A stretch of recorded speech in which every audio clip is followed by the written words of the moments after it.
ఏంటి ఇక్కడ ఏవైనా 2 తీసుకుంటే ఒకటి ఫ్రీయా? ఎక్కడో చెప్తాను, లాస్ట్ వరకు వీడియో చూడండి ఫ్రెండ్స్. మన వీకోట గాజీపేటలో స్టార్ ఫ్రైడ్ చికెన్ అనే షాప్ ఉంది.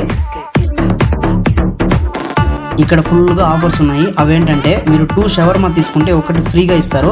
అలాగే 2 బర్గర్స్ తీసుకుంటే ఒకటి ఫ్రీ. టేస్ట్ కూడా చాలా బాగుంది. అలాగే మీరు 2 పిజ్జాస్ తీసుకుంటే ఒకటి ఫ్రీ ఉంటుంది. ఆ పిజ్జా మీద సాస్ వేసుకొని తింటే ఎక్సలెంట్ గా ఉంది. అలాగే మీరు మినీ బాక్స్ ఫ్రైడ్ చికెన్ తీసుకుంటే కూల్ డ్రింక్ అనేది ఫ్రీ ఉంటుంది. మీరు మిడ్ బకెట్ తీసుకుంటే ఫ్రెంచ్ ఫ్రైస్ అనేది ఫ్రీగా ఇస్తారు. అలాగే మీరు లార్జ్ బకెట్ తీసుకుంటే ఒక షవర్మా అనేది ఫ్రీ ఉంటుంది. ఈ ఫ్రైడ్ చికెన్ కూడా టేస్ట్ చాలా బాగుంది. అలాగే మీరు ఎనీ 2 మాక్టైల్ తీసుకుంటే ఒకటి ఫ్రీ ఉంటుంది. ఎనీ 2 షేక్స్ తీసుకుంటే ఒకటి ఫ్రీ. అలాగే మీరు హాఫ్ బార్బిక్యూ తీసుకుంటే కూల్ డ్రింక్ అనేది ఫ్రీ ఉంటుంది. మీరు ఫుల్ బార్బిక్యూ తీసుకుంటే ఒక షవర్మా ఫ్రీ ఉంటుంది. ఈ ఆఫర్స్ అన్ని డిసెంబర్ 25, 2024 నుంచి జనవరి 1, 2025 వరకు ఉంటాయి. అలాగే వీళ్ళ దగ్గర డెలివరీ ఆప్షన్ కూడా ఉంది.